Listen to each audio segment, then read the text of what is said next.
Fala pessoal, Felipe Fontoura por aqui, falando no canal Dev Samurai. E hoje eu tô com esses meus queridos amigos, alunos e pessoas que eu acabei de conhecer hoje. Então hoje a gente está aqui no nosso escritório para que a gente possa fazer uma pequena reunião. Pessoal, dá um oi lá para a câmera, vamos. Oi.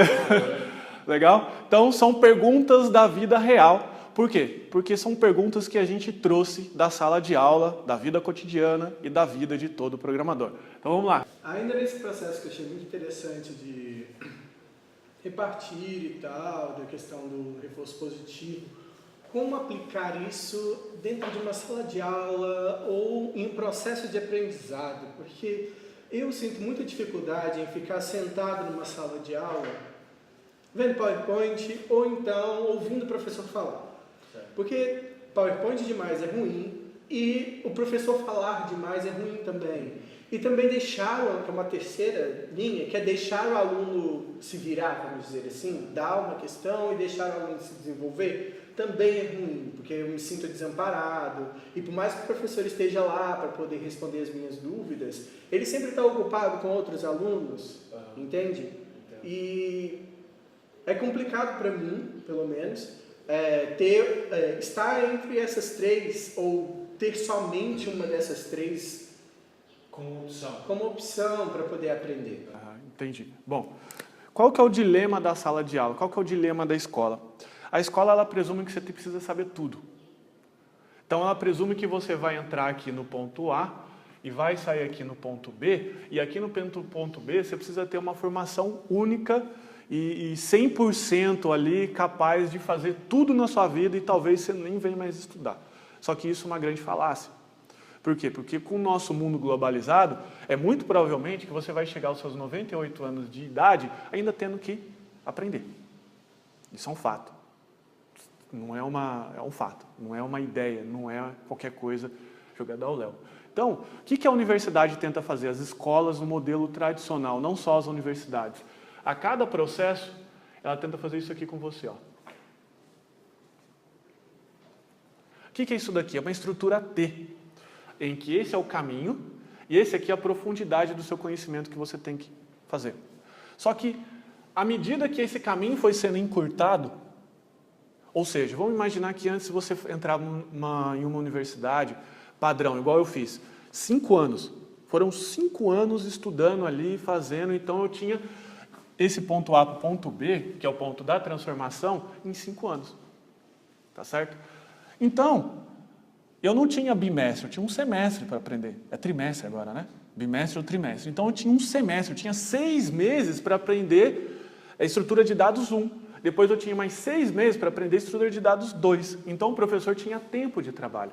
Agora, por exemplo, na universidade que eu dava aula, eu tinha 10 aulas para ensinar, por exemplo, PO. Como é que a gente ensina em 10 aulas PO? Ou seja, esse processo aqui fica menos profundo. Só que eles ainda querem ensinar a mesma quantidade de coisas. Quantidade. E o que eu faço? Peco na qualidade. Então é uma equação impossível de você resolver. Então o que você precisa fazer? Você precisa entender que você vai sair do ponto A para o ponto B. Então, se você estiver focando aqui no tempo, que eu acho uma proposta interessante. Eu não quero ficar 10 anos na faculdade, eu quero fazer o curso em 2 anos, por exemplo. É uma proposta. Boa ou ruim depende de você, tá certo? Então, o que a gente precisa fazer? A gente passa por esse processo e ele é um processo contínuo. Que você não precisa descer, saber tudo.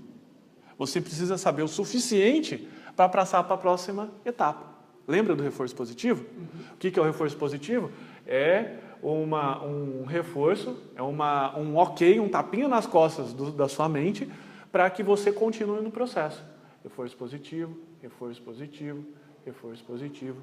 Ou seja, você vai com o suficiente para você chegar na sua transformação. Então eu acho que esse modelo de venda de curso que você vai saber fazer tudo, é errado.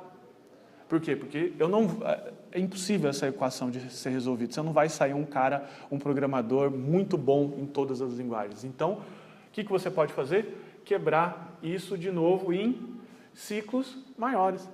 Então, você sabe que você quer chegar a um PhD. Então, o que você faz? começa a fazer e estudar o suficiente. Então, o modelo das escolas, o que o professor poderia fazer? Ele talvez, vamos supor, lá no primeiro dia de aula, sabendo que você quer chegar aqui, por exemplo, fazendo um projeto mobile, ele pode estar te começando a ensinar sobre arquitetura de mobile, lógica de programação, orientado ali para um pequeno dispositivo. Precisa ter uma certa programação para que aquilo rode rápido. Na próxima, telas mobile, você entendeu? Então, ou seja, ele não precisa aqui te ensinar sobre servidores, ele não precisa ensinar sobre hardwares de rede, ele precisa só focar no que está aqui. Então, eu acredito muito que o modelo atual ele poderia melhorar muito com foco, focando, por conta disso daqui, porque esse tempo está achatando e cada vez mais essa qualidade está diminuindo, porque é uma equação impossível de você resolver. Lembra? Eu só tinha 10 aulas para poder falar de PO. E as minhas 10 aulas estavam competindo com os outros professores que o aluno ainda estava vendo. Então, PO estava junto com banco de dados, né? Estava junto com programação C Sharp e assim sucessivamente. Todas desconectadas. Entendeu? Então, o processo poderia ser muito melhor, conectando e sendo mais objetivo no ponto B, considerando que você vai ir até o final da sua vida aprendendo. Você teria, de novo, ciclos mais rápidos. Você teria um reforço positivo.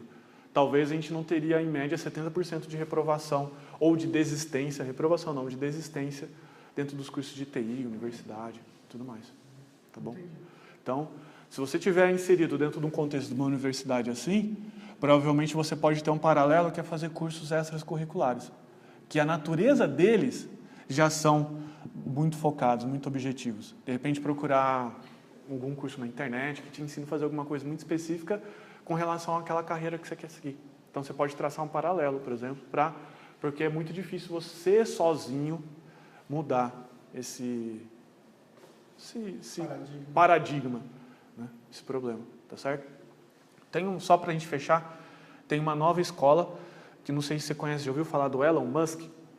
O Elon Musk é um programador também, depois você procura na internet, ele é fundador do PayPal. Daí ele vendeu o PayPal lá por $1 bilhão lá, não lembro muito bem, mas sempre essas siglas, né?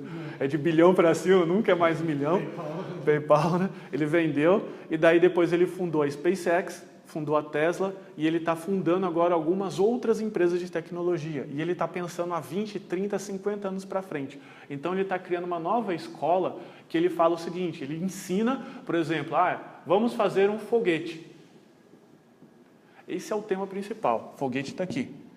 E agora eu vou te dar essa chave de fenda para que você construa esse foguete.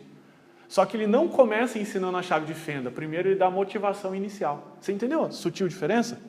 Se eu te chego e falo assim, essa é a chave de fenda, olha só, ela tem uma liga de alumínio, ponta achatada, que pode ser de níquel cromo, com um cabo anatômico. Não, ele corta toda essa parte.